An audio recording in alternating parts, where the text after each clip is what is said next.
Hi hello नमस्कार, मी अनुजा कदम तुमचं स्वागत करते माझ्या युट्यूब चॅनल वरती।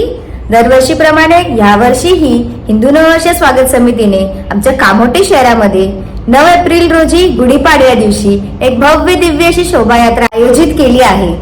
दरवर्षी अनेक संस्था आणि पथक जसं की लेझिम पथक, तलवारबाजी पथक, लाठीकाठी पथक या शोभायात्रेमध्ये सहभागी होतात। तर ह्या वर्षी नवीन असं झांज पथक या शोभायात्रेमध्ये सहभागी होणार आहे।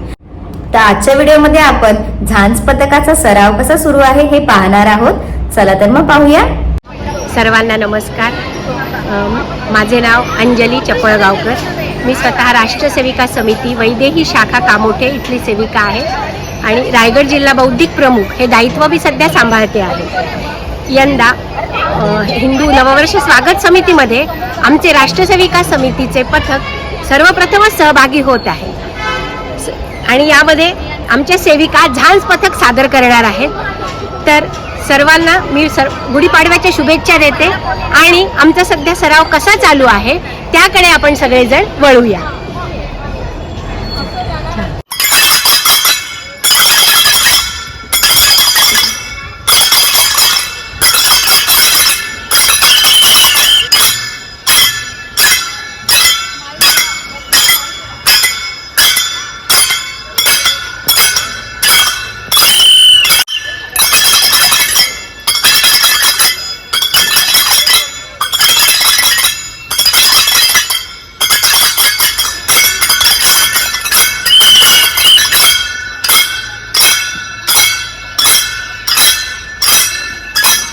नमस्कार। येत्या गुढीपाडव्याला हिंदू नववर्ष स्वागत समितीने कामोठे येथे भव्य दिव्य अशी शोभायात्रा आयोजित केलेली आहे। दिनांक 9 एप्रिल 2024, वेळ सायंकाळी 4 वाजता।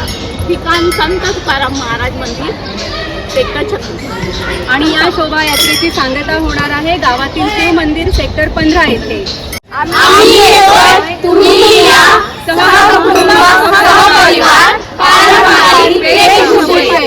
जर तुम्हाला आजचा व्हिडिओ आवडला असेल तर चॅनलला लाईक, कमेंट, शेअर आणि सबस्क्राईब करायला विसरू नका। आणि येत्या गुढीपाडव्या दिवशी 9 एप्रिल रोजी या शोभायात्रेमध्ये सहभागी व्हायला विसरू नका। ठिकाण आहे संत तुकाराम महाराज मंदिर, सेक्टर 36 आणि वेळ आहे सायंकाळी 4 वाजता। मी माझ्या कुटुंबासह येत आहे, तुम्हीही नक्की या।